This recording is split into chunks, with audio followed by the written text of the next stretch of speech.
Yo, what's up, everybody? Welcome back to Marky Picks. Week 2 of the NFL season is here. Sunday's slate is looking stacked, and I've been digging into the matchups so you don't have to. I've got some great value edges from my own personal projections model, and maybe even a pick that'll make you wonder if I've been watching the same games as you. But hey, that's the fun of it. Sometimes the wild ones hit. Let's break down Week 2 NFL Sunday slate and find those winning plays. But before we jump into the Week 2 NFL slate, let's do a quick recap of the last couple days. So we are 10 for 18 overall, but yesterday's college football slip, that one, it went 2 for 6. Not my best, but let me break it down because it really came down to game scripts and some bad luck. Not bad projections. So first up, it's Marcellus Hawkins. So the dude had 21 rushing yards on just 4 carries. That's over 5 yards a pop. Okay, if Virginia Tech doesn't get absolutely smacked by Old Dominion and go down 28-0 at halftime, Hawkins easily clears the 51-yard line mark. So with his normal workload, the pick was there. The game script wasn't for this pick. And the second one is Parker Navarro, over 32.5 rushing yards, was the call for this one. And honestly, this one should have been rebooted. He got banged up in the second quarter, missed really the end of the first half. So I was hoping, that he wouldn't come back out for the second half, And when he came back out, he wasn't going to be able to run the ball like he usually would, especially against a defense like Ohio State. A healthy Navarro, that line gets crushed. An injured Navarro, yeah, no shot in that one. So the next one that didn't hit was Diego Pavia. This was another tough one. He finished with 177 passing yards, close, but short of the line. He was on pace with 115 yards at the half, but then South Carolina lost Lenora Sellers. The game got lopsided, and Vandy went into chew clock mode. Again, the script of this game killed the upside on this pick. The only play I'll take the L on outright was JKS, the quarterback for California. He smashed the over in the first half, and that's on me for giving Minnesota's pass defense too much credit. That wasn't really about bad luck or bad game script. It was just a bad read by me. At the end of the day, though, my projections were strong. The numbers lined up. And it just was injuries and weird game flows that got in the way, and that's sports betting for you. Sometimes the math says yes, but the game script says nah. And without further ado, let's go ahead and jump into this week's NFL slip. So for the first pick, keep it nice and simple. This is a freebie. We're rolling with the Travis Kelce over 0.5 receiving yards. Yeah, you heard that right. Literally one catch, and we cashed this, so cool. Now we're getting into the real picks. Next up, we're locking in Tua Tagovailoa over 234 passing yards. My projection has him closer to 264 yards, so there's some nice cushion here. Now, here's the thing.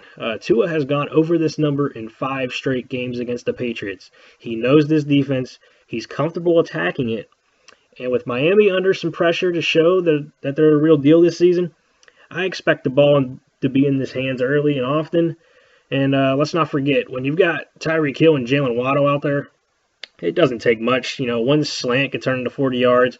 One busted coverage can turn into 60. The weapons are elite.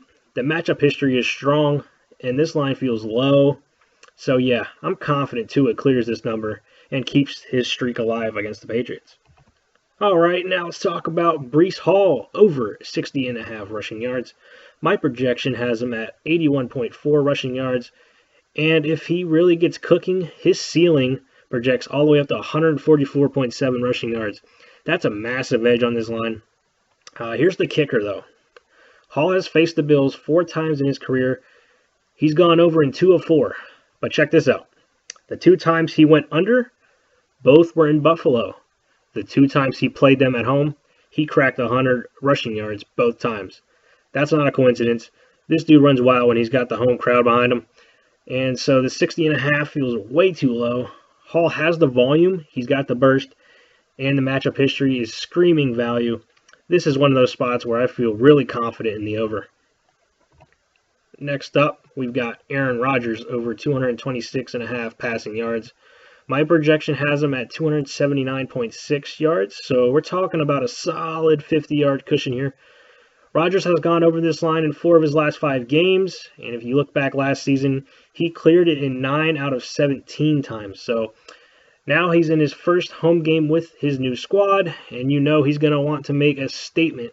This isn't the spot where Rodgers plays it safe. He has also gone over the number in 5 of his last 6 games versus the Seahawks when he plays them at home. Add in the fact that DK Metcalf is facing his former team. That's the kind of narrative that leads to big explosive plays down the field. Rodgers has the arm, the weapons, and the motivation. I really like him to air it out and get past this number. Let's keep it rolling with Kyren Williams over 73.5 rushing yards. My projection has him at 89.4, so once again, we've got a nice little cushion here. Williams is one of those guys who just, consistently finds ways to hit this number. He went over it in 12 out of 18 games last season. That's a strong hit rate. And the matchup, you couldn't ask for better. The Titans' run defense is a liability. They struggled all last year keeping backs in check, and Williams has the volume and efficiency to make them pay. So this is one of those picks that just makes too much sense. Strong projection, strong history, weak opponent. Everything lines up for Kyren to smash this number. All right, wrapping up the slip. We're going with Bo Nix under 227 passing yards. 227.5 passing yards. My projection has him at around 166.9, so we're well below the line here. Looking at the history, Nix only threw for 130 yards last season against the Colts, and overall, he went under this mark in 11 out of 18 games last year. The game script also works in our favor here, I think. The Colts chew the clock, run the ball a lot, which limits Nix' total possessions. Add in that they have an above-average passing defense, and the under really just feels safe here. So unless something crazy happens, I like Nix to stay under and round out the slip on a strong note. And that wraps up today's slip for week 2. We went through Travis Kelce, Tua Tagovailoa, Breece Hall, Aaron Rodgers, Kyren Williams, and Bo Nix. We got a solid mix of overs and one safe under to round it out. Look, the key here is the numbers and the matchups. We've got the history, we got the volume, and some major game script edges on our side here.